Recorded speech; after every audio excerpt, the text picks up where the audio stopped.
Muchas gracias por la invitación, Carlos. Buenos días.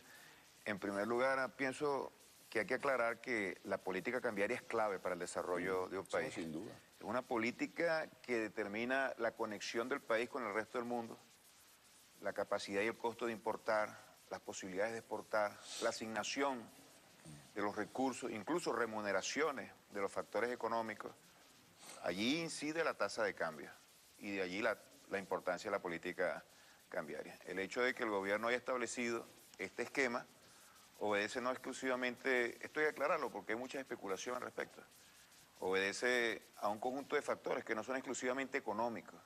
Hay también factores políticos, hay factores de la geopolítica y el tema petrolero que impacta de una manera notable. Entonces, este esquema no es un esquema óptimo, no es un esquema ideal, pero un esquema aceptable y viable en las condiciones en las cuales nos encontramos. Pero no nosotros. es un ensayo, como decía Maduro, sobre todo el tercer sistema, el sistema marginal de divisas. Sí, es un ensayo porque no existía. Y a partir de este momento se desarrolla con el propósito Te digo de porque cerrar el cambiar paso. las cosas de repente cuando comienzan apenas a despuntar, oye, es un poco complicado, ¿no? Se le cierra el paso al mercado negro, al mercado paralelo. El mercado negro, mercado paralelo que estaba altamente distorsionado.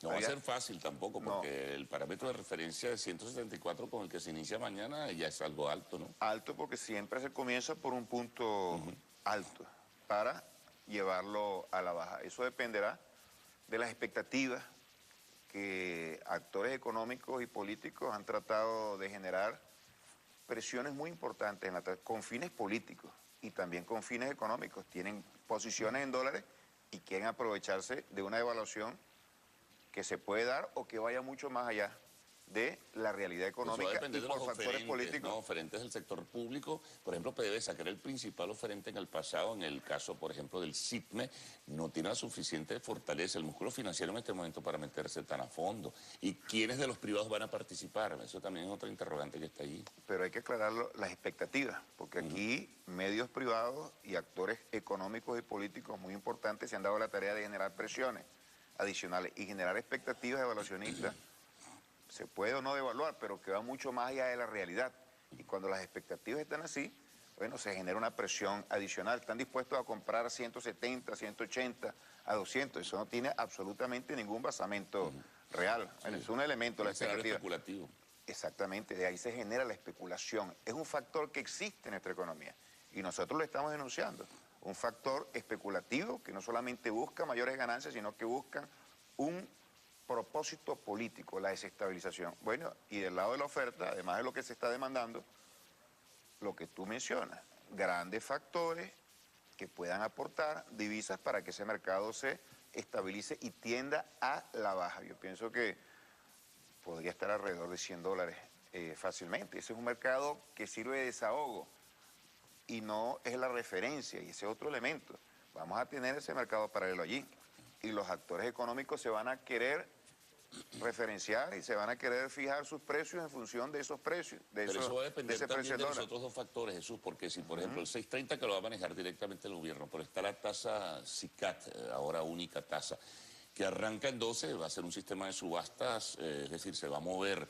Pero si, por ejemplo, tú eres privado, te asignan divisas, no te las liquidan, requieres reponer inventarios, pagar a los acreedores internacionales, si te desesperas vas a ir a ese mercado paralelo. El gobierno va a reconocer esos costos porque lo dice el convenio cambiario, pero de todas maneras eso tiene un impacto inflacionario. Pero es que eso no es el escenario recurrente. El escenario recurrente es que reciben los dólares a 630, el 70% de todas las divisas que requiere la economía se van a canalizar a través de eso, pero no colocan sus precios en función de 630. Y ahí es donde radica ese elemento escandaloso, especulativo, y tú observas precios que no tienen nada que ver con la realidad. Compra los dólares a 630, pero calcula tus costos en función de 170. Eso es una visión absolutamente parasitaria. En fin. Lo regulariza. Y cuando se aplica, estos actores económicos y políticos que adversan al gobierno, entonces salen a gritar que se está violentando la libertad de empresa, que se está violentando la propiedad privada. Y eso no es así. Ahora, eso es querer aplicar la ley en función de los grandes intereses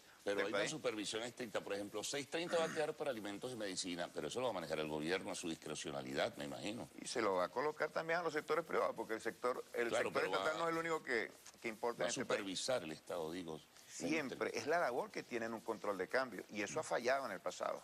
los controles se han venido, no se han venido, se flexibilizaron de una manera muy... Mucha corrupción, ¿eh? Pero porque se flexibilizaron de una manera muy abierta y esa flexibilización condujo a eso. Fíjate, el doble discurso.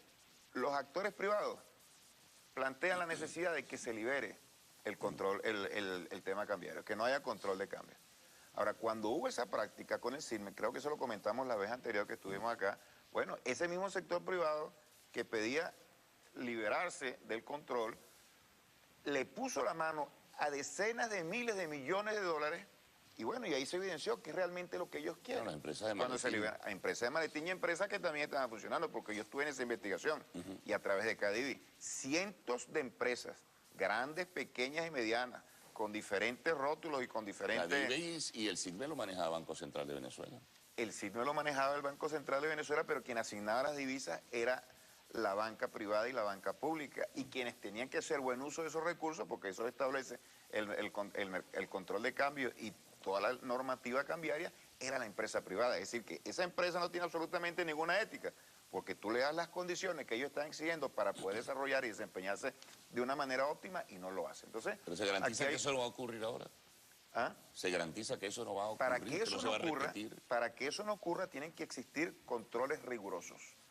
Controles rigurosos no significa que se ancle la tasa de cambio y que se ponga preso al empresario. Controles rigurosos significan que exista eficacia al momento de entregar las divisas y esa eficacia se mide en función del destino que se le va a esa divisa. Para nosotros es fundamental que este año se normalice el mercado cambiario, porque este año es un año electoral y además este es un año donde hay grandes conflictos políticos que se desatan en lo interno y en lo externo. Ahí vemos, Obama, ¿verdad?, encasillado en la política de agredir a la República Bolivariana de Venezuela. Desde España vienen ataques de múltiples facturas. Bueno, este es un país que se está desarrollando. Ningún factor internacional tiene derecho a impactar acá. Pero ¿cuál es el propósito económico? Ya que estamos hablando de economía, alterar el desempeño de la economía, ahora, buscar que profundice una crisis económica que haya sido gravemente afectada por la caída, el derrumbe estrepitoso de los precios de petróleo. ¿De cara a qué? De cara a un proceso electoral donde quieren ver al gobierno prácticamente boqueando de rodillas en estas elecciones. Pero yo creo, para finalizar la idea, yo creo que este esquema cambiario, con este esquema cambiario, vamos en la dirección correcta, accionar las divisas, que requiere un aparato económico altamente dependiente de una ello. última pregunta y pronta respuesta, Jesús.